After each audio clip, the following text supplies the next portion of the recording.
स्वागत है दोस्तों आप सभी का हमारे इस YouTube channel Asim prime news में। मैं हूं आपका आसिम और लेकर आया हूं देश दुनिया की ताज़ा तरीन और भरोसेमंद खबरें लेकर।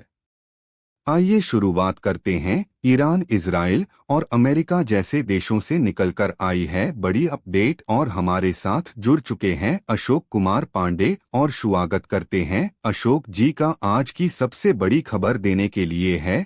देखिए ये पूरी रिपोर्ट, शुरुआत कीजिए अशोक जी।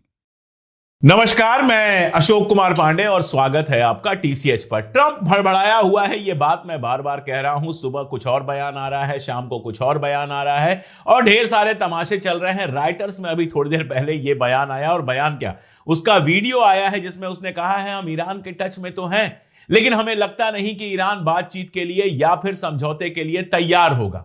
कहने का मतलब यही है, जो कह गया वो, जो ज्यादा बोलता है वो कई बार ज्यादा कह जाता है, जो नहीं कहना चाहता है वो भी कह जाता है। कहने का मतलब यही है कि हम तो मिन्नतें कर रहे हैं ईरान से कि भाई जंग खत्म करो, लेकिन ईरान ने जो शर्तें रखी हैं वो मुश्किल हैं, इसलिए समझौता नहीं हो पा रहा है। ईरान ने जो सबसे बड़ी शर्त रखी है वो ये कि बम से जितना हमारे यहां नुकसान हुआ है उसकी एक एक पाई आपको चुकाना पड़ेगा। एक एक डॉलर जो हमारा नुकसान हुआ है वो नुकसान चुकाना पड़ेगा और आप देखिएगा यही लोग नुकसान चुकाएंगे भी। लेकिन इसके साथ साथ जो बात चल रही है वो क्या है, वो है कि ईरान के अंदर जमीन के रास्ते घुसेंगे, यानी ईरान में इनके आर्मी वाले घुसेंगे और ईरान के अंदर लड़ाई लड़ेंगे। आपको बताया था मैंने, जापान के पास से मरीन वगैरह बुलाए गए हैं, 2500 मरीन बुलाए गए हैं। इसके अलावा तस्वीरें आई कि अमेरिका टैंक तैयार कर रहा है। टैंक पे जो कलर है वो कलर वही है जो मिडिल ईस्ट में जब भी टैंक को इस्तेमाल करना होता है तब किया जाता है। ये सारी बातें चल रही हैं। हालांकि खबर यह है कि इजराइल ने हाथ जोड़ लिए है कि भैया हम अपनी आर्मी वहां नहीं भेजेंगे, अमेरिका चाहता है जाए और लड़े। ये क्यों नामुमकिन है और क्यों बेवकूफाना है? इतना बेवकूफाना यह है कि अमेरिका के एक सीनेटर हैं क्रिस मर्फी, उन्होंने ट्विटर पर, एक्स पर बाकायदा पोस्ट की और कहा कि जंग अब ट्रंप के हाथ से निकल चुकी है। ट्रंप अब इस जंग को जीत नहीं सकता है। यह अशोक कुमार पांडे नहीं कह रहा, यह क्रिस मर्फी कह रहे हैं जो अमेरिका के सेनेटर हैं। मैंने आपको बताया था कि अमेरिका के सीआईए के एक्स डायरेक्टर भी इसी तरह की बात कह चुके हैं। और कनाडा जो अमेरिका का करीबी दोस्त है, उसका बयान यह है कि ट्रंप ने ईरान का अंदाजा लगाने में बड़ी गलती कर दी, ओवर एस्टिमेट कर लिया कि 2 जहाजों और कुछ और फाइटर प्लेन्स के सहारे 2 दिन में ईरान को जीत लेगा। खैर, जमीनी रास्ते की दिक्कतें क्या हैं और जमीनी रास्ते से अमेरिका कभी क्यों नहीं जीत सकता, यह बात तब समझ में आएगी जब ईरान का मैप आपके सामने होगा। दरअसल ईरान के बारे में लोग बहुत कम जानते हैं। कई लोगों को यह लगता है कि जैसे सऊदी अरबिया है, जैसे यूएई है, जॉर्डन है, ऐसे ही कागज पर अंग्रेजों ने नक्शा बनाकर यह मुल्क बनाया था। नहीं हुजूर, बहुत पुराना मुल्क है ईरान। और जितने पुराने मुल्क हैं उनकी एक खूबी आपको बता दूं कि उनमें घुसना कभी बहुत आसान नहीं होता। हिंदुस्तान को आप देखिए, एक तरफ से हिमालय है, 3 तरफ से समंदर है, आसान काम नहीं है घुस पाना। ईरान को जब आप देखेंगे तो सबसे पहले आप देखिए इसका पश्चिम का इलाका और साउथ का इलाका। पश्चिम और साउथ के इलाके में एक पूरा माउंटेन है, पहाड़ की रेंज है जिसको ज़ैग्रास कहते हैं।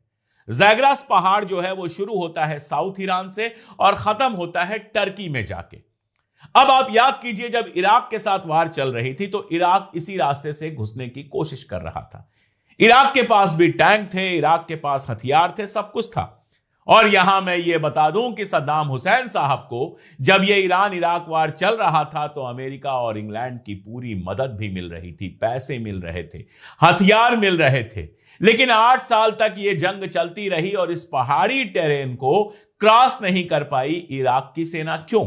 एक तो पहाड़ का टेरेन है जिसको आप नहीं जानते, ईरानी जिसके गली गली से परिचित हैं। ईरानी जानते हैं कहां पे खाई है, कहां ट्रेंच है, कहां घुमाव है, कहां बाहर की सेना को फंसाया जा सकता है, वो चप्पे चप्पे से बिल्कुल परिचित हैं। तो ये पहाड़ जैसे हिमालय हमारी रक्षा करता है, वैसे ही ये पहाड़ ईरान की रक्षा करता है। यानी साउथ से लेकर और पश्चिम तक का पूरा इलाका, नॉर्थ तक चला जाता है वो।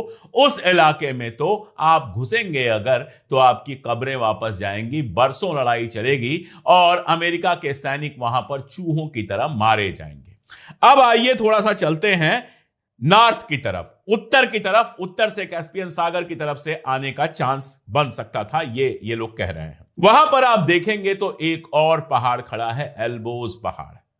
और एल्बोज पहाड़ जो है वो भी बिल्कुल जाग्रोस पहाड़ की तरह ही है, उसको भी पार कर पाना आसान नहीं, उधर से भी आने में जान निकल जाएगी। और मान लीजिए किसी तरह से इन इलाकों से आप पार कर गए, स्ट्रेट ऑफ होर्मुज को तो मैंने छोड़ ही दिया है, वो 21 माइल का इलाका जिस पर ईरान ने इतनी माइंस बिछाई हुई हैं, नेवल माइंस बिछाई हुई हैं कि जहाज से आने की कोई कोशिश भी नहीं कर रहा, गुहार लगा रहा है बड़े बड़े मुल्कों से, अमेरिका, जापान से, ऑस्ट्रेलिया से, इंग्लैंड से, फ्रांस से, इन सब से गुहार लगा रहा है कि भैया अपनी नाव भेजो, और कोई वहां भेजने को तैयार नहीं है। तो ईरान का वहां पर क्या दबदबा है आप अच्छी तरह से समझ सकते हैं। अमेरिका की जहाजें वहां जलाई जा चुकी हैं, और अमेरिका के अखबारों ने जब उसको रिपोर्ट किया तो पगला कर ट्रंप ने लिखा कि इन अखबारों को हम बैन कर देंगे। तो स्ट्रेट ऑफ होर्मुज की बात तो छोड़ ही दीजिए, जहां कोई मुल्क अपनी आर्मी, अपनी नेवी भेजने को तैयार नहीं। अब अगर मान लीजिए कि इन रास्तों को, इन दोनों पहाड़ों को पार करके अंदर पहुंच जाएंगे तो क्या मिलेगा? तो आपको दो रेगिस्तानी इलाके मिलेंगे जहां टेम्परेचर 50 डिग्री से ज्यादा पहुंच जाता है। एक लुट और दूसरा काविर। ये दोनों पठार हैं, ये रेगिस्तान है, पठार नहीं है, रेगिस्तान है। और इस रेगिस्तानी इलाके में अमेरिकियों की कब्र कई तरीके से बनेगी, मौसम से भी कब्र बनेगी, घिर के भी बनेगी, और लड़ना बेहद मुश्किल हो जाएगा। तो ईरान जो है वो सिर्फ एक मुल्क नहीं है, बेहद पुराना मुल्क है, और उसकी जो सीमाएं हैं वो ऐसे बनी हुई हैं कि ईरान में एंट्री करना आसान नहीं है। इसीलिए सद्दाम हुसैन सारी कोशिशों के बावजूद ईरान को जीत नहीं पाए। 8 साल जंग चली और 1 इंच भी बाउंड्री ईरान या इराक की बदली नहीं, वही की वही बाउंड्री रह गई। ईरान अपने आप को पूरी तरह से बचाने में, अपने इंकलाब को बचाने में कामयाब रहा, इसलिए उसको आमतौर पर सद्दाम हुसैन की हार मानी जाती है। ये तो आप जानते ही हैं कि उसके बाद जब सद्दाम हुसैन ने यही हिमाकत कुवैत में की तो जो मुल्क उनके साथ थे वो खिलाफ हो गए, और सद्दाम हुसैन को किस तरह से मारा गया, फांसी पर चढ़ाया गया, पकड़ा गया, वो सब कहानी आप जानते हैं। मैं बहुत डिटेल में बता चुका हूं पहले भी, सद्दाम पर अलग से एक वीडियो बनाकर। तो खैर फिलहाल ये कंडीशन है कि ग्राउंड अगर फोर्सेस पर ये जाएंगे, जमीन पर अगर पांव रखेंगे, तो अमेरिका कितनी बुरी तरह से फंसेगा, किन किन शर्तों पर समझौता करके निकलेगा, और कितने सैनिक उसके मारे जाएंगे, इसका अंदाजा लगाना मुश्किल है। शायद इजराइल को यह अंदाजा है, इसलिए वो कह रहा है अब हम ज्यादा ताकत लेबनान की तरफ लगाएंगे, हिजबुल्लाह से लड़ने पर लगाएंगे, ईरान पर हम कम ताकत लगाएंगे। यह अपने आप में जंग को धीरे धीरे खत्म करने का ऐलान है।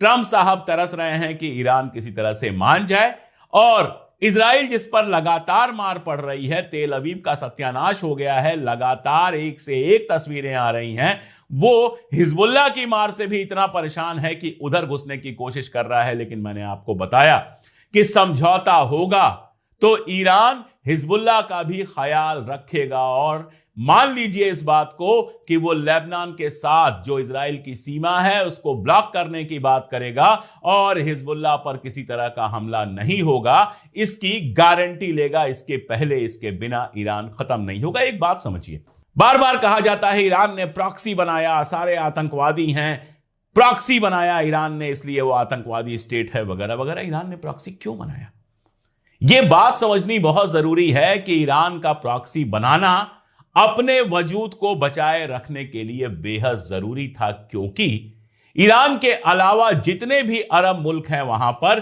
ज्यादातर अमेरिका और इजराइल के प्रॉक्सी हैं। अब आपको सुन के अजीब लगेगा, लेकिन क्या सऊदी अरबिया के अंदर अमेरिका का विरोध करके कोई गद्दी पर बैठा रह सकता है? क्या सऊदी अरबिया अमेरिका के हिसाब से काम नहीं करता है? जब सऊदी अरबिया ने अपनी जमीन पर अमेरिका को बेस बनाने की इजाजत दे दी, हजारों सैनिक रखने की इजाजत दे दी, तो वो अमेरिका का प्रॉक्सी क्यों नहीं है? और अमेरिका खुद इजराइल का प्रॉक्सी है, तो सऊदी अरबिया कितनी भी बातें कर ले लेकिन इनडायरेक्टली इजराइल की मदद तो कर ही रहा है। यूएई के बारे में तो कुछ कहना ही नहीं है। जब इजराइल ने, नेतन्याहू ने यह घोषणा की थी कि शिया और सुन्नी दोनों एंगल के खिलाफ हम एक कॉम्बिनेशन बना रहे हैं, तो उसमें इकलौते अरब मुल्क का नाम लिया था, यूएई का, और भारत का नाम लिया था। तो यूएई तो इजराइल और अमेरिका के लिए काम कर ही रहा है। बहरीन तो अमेरिका का अड्डा है। 5वीं फ्लीट थी वहां पर, जो अब बर्बाद कर दी ईरान ने, बेस बना हुआ था। जॉर्डन क्या करता था? जॉर्डन ईरान से जो मिसाइलें चलती थी उनको रोकता था। इस बार तोड़ दिया गया उसका सारा एयर डिफेंस, इसलिए नहीं रोक पा रहा है, खामोश पड़ा हुआ है। कतर यही काम कर रहा है। तो जितने अरब मुल्क हैं वो सारे के सारे अमेरिका के प्रॉक्सी हैं, जो अमेरिका और अमेरिका के बहाने इजराइल की मदद करते हैं। इनका मुकाबला करने के लिए, इतने सारे मुल्कों का मुकाबला करने के लिए ईरान को भी जरूरी था कि उसके पास भी एलाइज हों। इसलिए लेबनान में उसने हिजबुल्लाह को चुना। इराक के अंदर इराकी मिलिशिया है उसके साथ, और आप जानते हैं इराकी मिलिशिया ने जीना हराम कर दिया है अमेरिका की आर्मी का। रीफ्यूएलिंग अब इराक में पॉसिबल ही नहीं है। एक दिन के अंदर 6 जहाज गिराए हैं इराक में अमेरिका के इराकी मिलिशिया ने। खबर फैली कि इराकी मिलिशिया के हेड को मार दिया गया। बाद में पता चला कि नहीं, वो बचकर निकल गया है। आज तक किसी ने उसका चेहरा नहीं देखा, उसका चेहरा पब्लिक नहीं किया गया। हूथी बनाया यहां पे कि स्ट्रेट ऑफ हॉर्मुज तो हम बंद कर देंगे, लेकिन रेड सी का जो बाबल मंदेब है वो बंद करेगा हूथी। यमन के ऊपर, यमन की जो सरकार है वो तो सऊदी अरबिया से चलती है। सऊदी अरबिया का पैसा, सऊदी अरबिया की आर्मी, सऊदी अरबिया की सेना, और वहां पर घुसने की कोशिश कर रहा था यूएई इजराइल के साथ मिलकर, जिसको सऊदी अरबिया ने खत्म किया। तो आधे से कम पर सऊदी अरबिया वाली सरकार का कब्जा है और बाकी पर हूथी का कब्जा है, जो ईरान के सपोर्टर है। उसको वहां भी जरूरत थी। तो अपनी जितनी मिलिशिया बनाई है उसने, वो इसलिए बनाई है क्योंकि वो सरवाइव कर सके। अब रहा सवाल हमास का। हमास को ईरान ने नहीं बनाया, हमास को ईरान सपोर्ट करता है। हमास ईरान का प्रॉक्सी नहीं।